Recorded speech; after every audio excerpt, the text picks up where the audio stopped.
અત્યારે સાંતલપુર તાલુકા અને રાધનપુર ઉપર જે કુદરતી આફત આવી પડી છે એ આફતને પહોંચી વળવા માટે અમારું આખું તંત્ર અને જિલ્લા ભાજપ વહીવટીતંત્ર તમામ લોકોની વારે આવ્યા છે.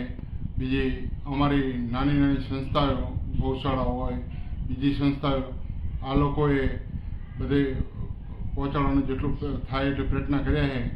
અને કાલે અમારા જિલ્લા અધ્યક્ષ રમેશભાઈ સિંધવ સાહેબ, જિલ્લા પ્રમુખ શ્રી હેતલબેન ઠાકોર, એમને પણ બધી મુલાકાતો લીધી અને હજુ કેટલાક ગામો થોડા બાકી રહી ગયા છે એ અમારી સરકાર પહોંચી વળવા માટે ખૂબ પ્રયત્નો ચાલે છે.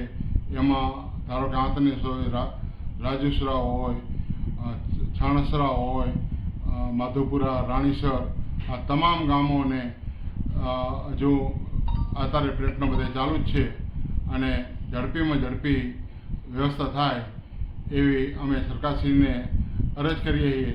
અને અમારી સરકારમાં રજૂઆત અમારી સંભળાણી છે અને વધુમાં વધુ પ્રયત્ન કરી અને તાત્કાલિક બધે લાઇટની વ્યવસ્થા થાય, રોડ રસ્તાની વ્યવસ્થા થાય, એના માટે અમે આજે અમારા પ્રમુખશ્રી જોડે ચર્ચા પણ કરી હતી. પ્રમુખશ્રીએ કીધું, મેં પ્રભારી મંત્રીશ્રીને આ વાત બધી કરી છે અને મોકલી છે અને વધુ ઝડપી રસ્તો નીકળશે એવી અમને આજે ખાતરી આપી છે.